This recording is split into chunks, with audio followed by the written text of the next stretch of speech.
Heiner Aga Kareba. Ada quotes yang menarik. Seseorang bertanya apakah musik itu haram, lalu terdengar jawaban, musik yang haram adalah suara sendok dan garpumu kedengaran sementara tetanggamu sedang kelaparan. Tapi ini bukan tentang musik. Selamat menjadi saksi.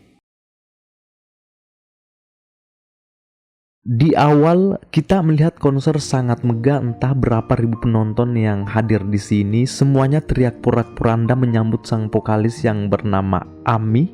Dari balik layar kita melihat sang produser karismatik bernama Jun. Si Jun inilah yang mengatur semua bagaimana konser dapat berjalan lancar dari belakang panggung. Ketika Ami yang seksi bohai telah muncul, sontak suara penonton bergemuruh menyambutnya. Ami mulai bernyanyi dengan suara indahnya membuat para hadirin seolah terhipnotis dengan pertunjukan yang luar biasa ini. Lalu siapa yang menduga jika Ami ini ternyata hanyalah lip sync? Dari dulu ia menjalankan pekerjaan seperti ini, menghibur semua penonton dengan kepalsuan. Lalu siapakah sebenarnya orang yang menjadi pengisi suara Ami? Dari belakang panggung ternyata itu adalah gadis gendut berwajah langka. Ia bernama Hana. Si Hana inilah menjadi pengisi suara Ami selama ini. Meski Hana memiliki bentuk tubuh yang tak proporsional, sangat jauh dari standar kecantikan pada umumnya, namun ia dianugerahi suara emas dan menjadi inti dari semua konser Ami. Tentu dalam hal ini sang produser harus betul-betul siap siaga mengantisipasi segala kemungkinan selama pertunjukan berlangsung, karena kalau sampai bocor jika ini hanyalah rekayasa maka selesai. 당신을 위해서라면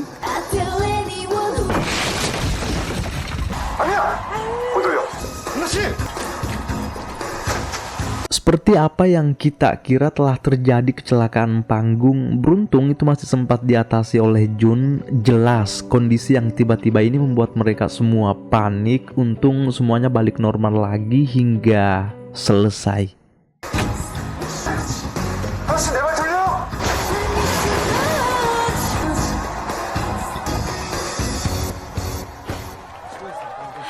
Adakah yang tahu penyebab utama panggung Hana bisa ambruk tadi? Bukan karena bobotnya semata, melainkan ia begitu gembira dapat melihat wajah produsernya sendiri, si Jun, dari balik layar. Karena asal kalian tahu, Hana ini diam-diam telah menaruh hati ke Jun. Ia menganggap Jun sebagai kunci kebahagiaannya di dunia. Hana sudah kepincut parah, itu makanya ia sangat antusias memeluk Jun di sini. Meski Jun sebenarnya agak jijik, namun ia selalu berusaha bersikap baik dengan Hana sebab perannya memang sangat penting dalam nafas Ami.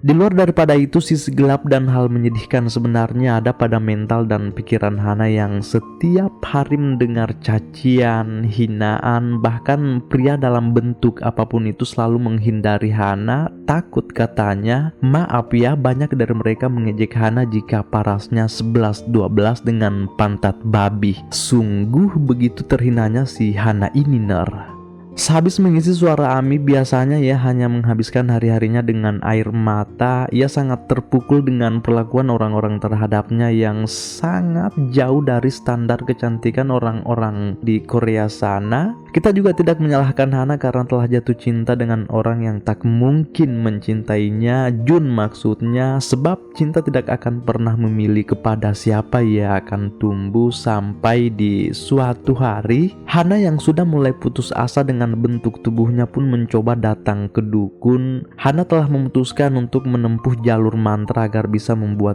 Jun jatuh cinta padanya. Hana menunjukkan foto lelaki idamannya Jun ke Pak Dukun, namun apa kata Pak Dukun? Mantranya malah belepotan ketika melihat Hana cengar-cengir di hadapannya. Saking jeleknya aura si Hana ini.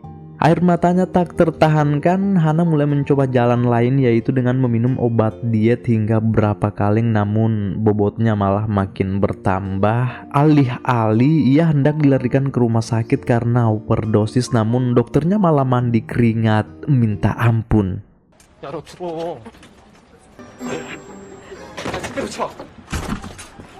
Hana ini memiliki saudara perempuan bernama Hayati. Inilah satu-satunya orang yang sangat care dengan Hana. Kadang Hayati mengajak Hana jalan-jalan mencari gaun yang cocok untuknya. Semuanya tidak ada yang muat kecuali dijahit sendiri. Untuk lebih menghibur, Hayati mencoba mengajak Hana membuat tato Hukuna Matata di bagian bokongnya. Setelah itu, seperti biasa, Hana kembali latihan vokal untuk persiapan konser selanjutnya. Mau bagaimanapun juga, jika Jun ada di hadapannya, Hana pasti selalu salah tingkah. Namun ya, begitulah kira-kira cinta bekerja. Setelah tes-tes vokal, biasanya Jun mengantar Hana pulang, dan di momen-momen seperti inilah biasanya Hana keringat dingin dan mengeluarkan bau tak sedap. Jun selalu bersikap acuh tak acuh dengan semuanya. Setelah Hana turun, Jun menyadari jika ia melupakan sesuatu di dalam mobil. Jun mulai membukanya, ternyata itu adalah kertas nada milik Hana dengan gambar-gambar Hukuna Matata persis dengan tato di bagian bokongnya. Di suatu hari, Hana dan Hayati ke sebuah pesta datang memenuhi panggilan Jun. Banyak kerabat-kerabat berkumpulan di sana. Ketika Hana mulai merapat, ia seketika menjadi pusat perhatian. Banyak dari mereka ilfil melihatnya kecuali Jun sendiri. Lalu, ketika Hana sudah duduk tepat di sebelah Jun, salah seorang dari mereka menyuruh Hana membuka mantel ungu yang dikenakannya biar lebih leluasa, katanya. Ketika Hana membukanya, lantas apakah yang terjadi?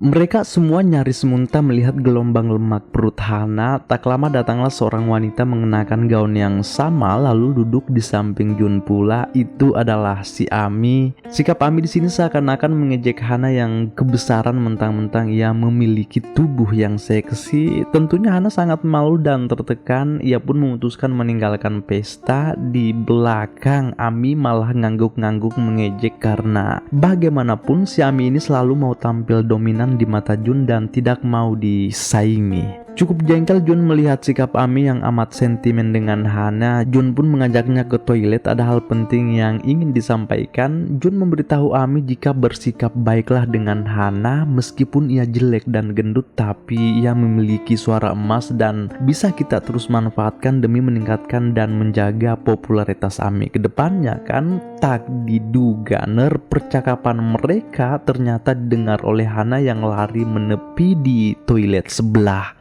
이거 뚱뚱해서 불쌍한 애고 걘 널 위해서 존재해. 도망가면 끝이야. Pedih sekali perasaan Hana yang langsung pulang dengan seember air mata. Saat sampai di kamarnya, Hana mencoba untuk mengakhiri semuanya dengan menutup semua ventilasi yang ada. Ia benar-benar capek dengan hidupnya yang seperti ini. Sudah berjam-jam Hana menunggu kematiannya namun tak kunjung tiba. Hingga akhirnya ia mencoba menemui seorang dokter bedah. Hana berpikir jika jalan ini siapa tahu bisa berhasil dan membuatnya jadi wanita cantik beneran kan. Hana memberitahu dokter Richard Lu jika ia siap oplas mulai dari ujung rambut hingga ujung kaki. Yang jelas ia bisa tampil menawan dan membungkam semua orang-orang yang telah menghinanya. Hana begitu sangat memohon dengan dokter Richard Lu agar bisa membantunya. Kata Hana, ia siap membayarnya sen per sen, nyicil maksudnya Hingga akhirnya Pak Dokter benar-benar mau membantu Hana dan mulai mencari referensi wajah yang pas untuk Hana dan segera melakukan operasi. 코는 누구 할까? 신혜는 눈이지? 그리고 얼굴형은 이해영이에요.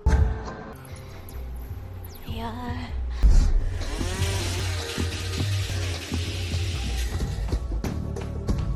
지워버리는 거야.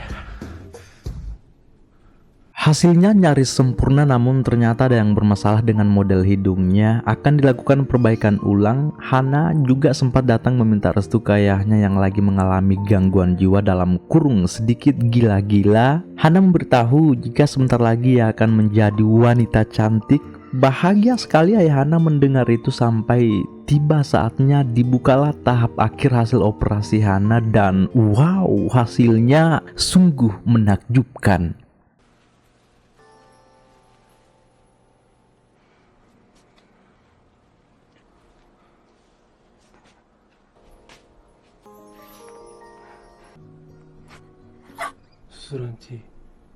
Hana seakan-akan tidak percaya melihat dirinya sekarang bisa secantik ini. Operasinya benar-benar berhasil sempurna. Bahagia sekali Hana, termasuk ketika ia kembali melihat celana-celana lamanya besarnya minta ampun, mungkin 3 kali lipatnya dengan bobot Hana yang sekarang. Hana juga sudah mulai keluar dengan berjalan bebas. Kebetulan di sini ia melihat gaun coklat yang pernah dilihat sebelumnya dengan Hayati ketika ia masih gendut. Lalu tak pikir panjang, Hana langsung membeli gaun coklat itu. Kebetulan masih ada sisa-sisa tabungan kan.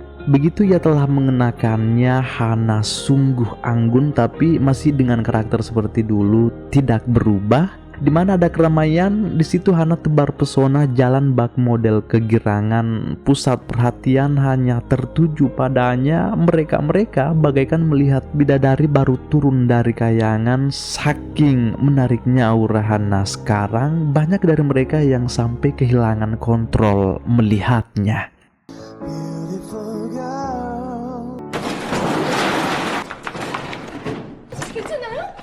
Tak disangka-sangka ternyata Jun juga ada di sini. Namun meski Hana berusaha menyembunyikan wajahnya dari balik helm, Jun pasti tidak akan mengenalinya juga, sebab tidak satupun orang yang ia beritahu jika dirinya melakukan operasi, termasuk Hayati sendiri. Tiada hari Hana lewatkan tanpa kebahagiaan. Ia terus berjalan bebas menikmati kecantikannya sekarang, sampai ia terlibat kasus akibat ada 2 orang pria nyaris baku bunuh memperebutkan Hana. Hana sempat ditahan di kantor polisi, namun mereka malah tak fokus menginterogasi Hana karena semuanya kepincut. Tak lama datanglah Hayati karena telah mendengar kabar ini, namun ia tidak dapat mengenali Hana sekarang.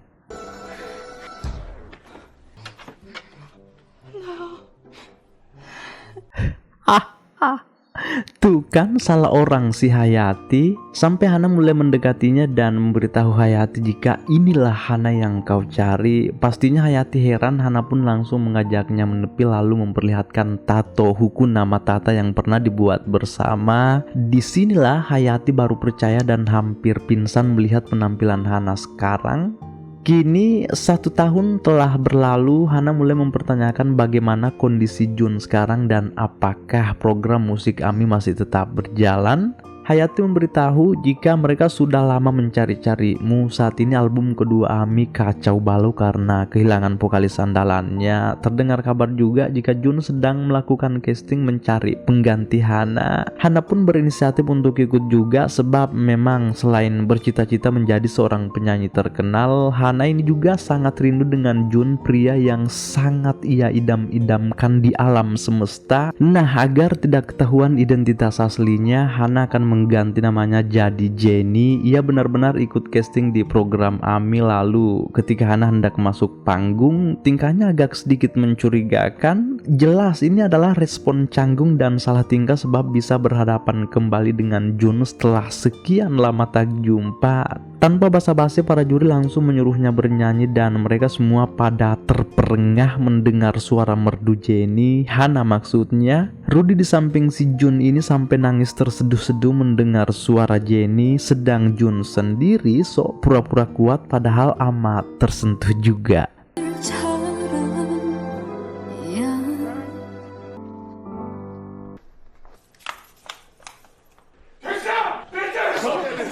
Langsung loncat mereka semua karena telah menemukan jenis suara yang mereka cari-cari sejauh ini. Padahal mereka tidak menyadari jika Jenny ini adalah Hana yang dulu yang sering mereka bully. Termasuk Ami orang yang paling kesal melihatnya. Hana bukan cuma diterima saja di industri musik AMI, namun ia juga mulai dilirik oleh brand-brand besar untuk dijadikan model iklan. Wajah cantiknya mulai tersebar di mana-mana. Betul kata orang-orang, roda hidup silih berganti, kadang di atas kadang di bawah. Ami sudah mulai terasingkan oleh Jun. Jun menelpon dan memberitahunya jika maaf sebesar-besarnya ya. Sepertinya Anda sudah tidak terlalu dibutuhkan lagi dalam proyek Ami. Jelas karena untuk apa? Jenny yang sudah digadang-gadang oleh Jun jauh lebih menarik, mau itu dari segi fisik apalagi kalau soal suara. Ami tidak bisa menerima itu Ner, pokoknya bagaimanapun ia harus jadi penyanyi terkenal. Lalu tiba-tiba ia terdiam sejenak ketika mendengar pria tua ini berkata, hanya Tuhan yang satu-satunya bisa melakukan semuanya. Kita manusia hanya melakukan apa yang mampu dilakukan. Mendengar itu Ami malah acuh tak acuh, pokoknya ia harus jadi penyanyi terkenal. Namun susahnya sebab ia tidak menyadari jika ia tidak berbakat dalam bernyanyi.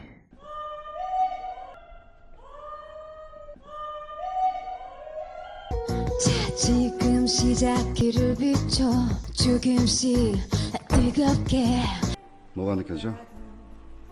Jun sama sekali tidak mengetahui jika wanita di sampingnya adalah si gendut yang ada di dalam video itu. Jiwa yang sama, cuman fisik saja yang berbeda. Yang bikin deg-degan sebenarnya, entah bagaimana Jun nantinya jika mengetahui jika Jennie ini ternyata si Hana, wanita yang dari dulu diam-diam menyukainya. Lalu jika diperhatikan secara teliti juga, si Jun ini sepertinya sudah mulai ada rasa-rasa ketertarikan terhadap Jennie, wanita yang dulunya hanya sekedar ia manfaatkan demi popularitas. Setiap hari mereka terus bersama. Setelah garapan, Hana biasanya ke rumah sakit menjenguk ayahnya yang mengalami gangguan jiwa. Namun dalam hal ini Hana selalu nampak tertutup sebab ia takut ketahuan oleh orang-orang jika ternyata ia anak orang gila.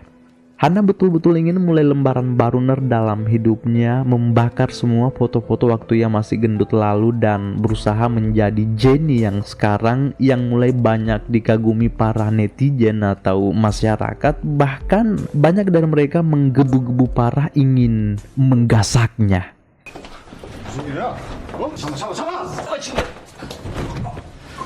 Untung Jun sekarang itu selalu mengintai para lelaki yang menggoda Jennie. Ia seakan-akan sudah memperlihatkan sikap cemburu sampai di suatu waktu ia mengajak Jennie berduaan bersenda gurau. Ini bukan perihal lagu Ner, namun ada maksud lain. Jun mengajak Jennie ke ruangannya. Tuh ia perlahan mulai main himpit-himpit Jennie, atau lebih tepatnya Hana sendiri langsung menyadari jika memang lelaki hanya mengagumi wanita karena fisik semata. Ia tidak pernah menyadari jauh ke dalam mengenai isi hati, padahal itulah kunci awet dari sepasang kekasih agar bisa terus beriringan berjalan jauh menghadapi duri dunia sama-sama.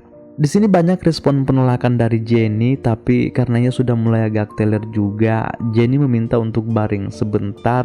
Disinilah Ner, Jun mulai mengetahui jika Jennie yang bersamanya sekarang adalah Hana, si gendut yang sering dihina-hina dahulu. Jun dapat mengetahui itu ketika ia tak sengaja melihat tato Hakuna Matata di tubuh Jennie serta gambar-gambarnya di dinding kaca.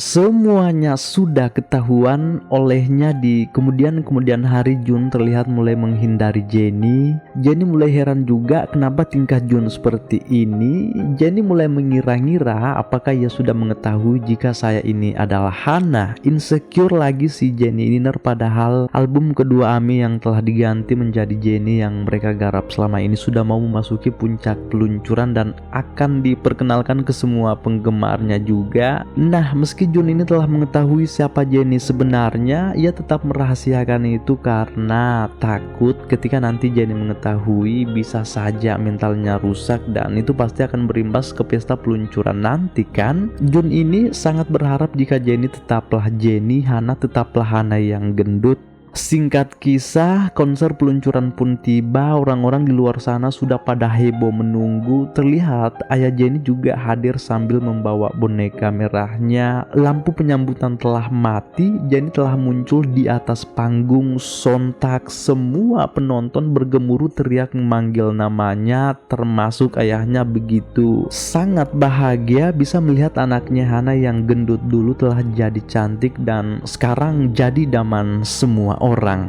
Ketika Jenny sudah mau melantunkan suara indahnya, tiba-tiba suasana kacau karena ada seorang pria lari ke depan panggung sambil bertingkah konyol. Ternyata itu ayahnya Jenny. Entah bagaimana sikap Jenny di atas panggung besar ini setelah menyadari jika itu adalah ayahnya, karena kita tahu sebelumnya ia sangat malu mengakui ke publik perihal latar belakang keluarganya. Dalam kondisi ini tentunya Jun merasa resah dan bingung harus berbuat apa, padahal para fans di bawah sudah dari tadi menunggu kapan si Jenny ini mulai bernyanyi. Situasi ini benar-benar kacau dan menggantung sampai akhirnya Jenny mengambil keputusan besar di hadapan semua penggemar. Ia membocorkan siapa ia sebenarnya, tak lain dan tak bukan adalah Hana yang sering mereka hina. Dahulu ia juga telah mengakui jika pria tua ini adalah ayahnya. 그만할래요. 전 제니가 아니에요. 되게 못생기고 전 한나예요.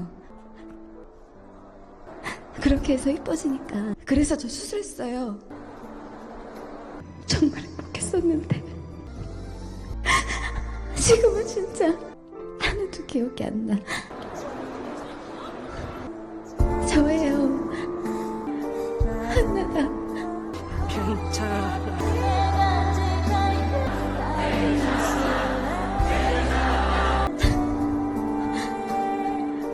한나가 아빠도 버렸고요. 강한나.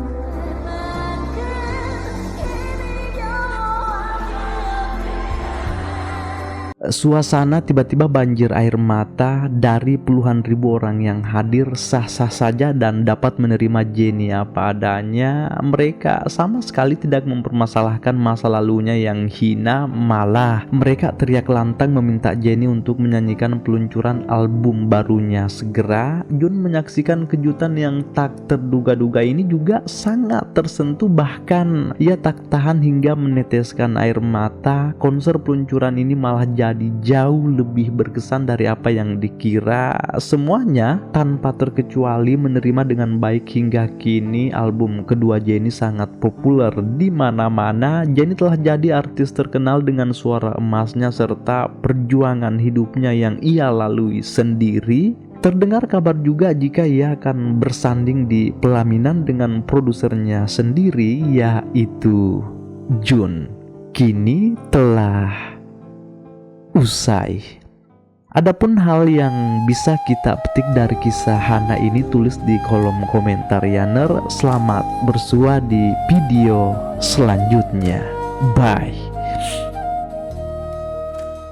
Our love was strong. Why carry on without me?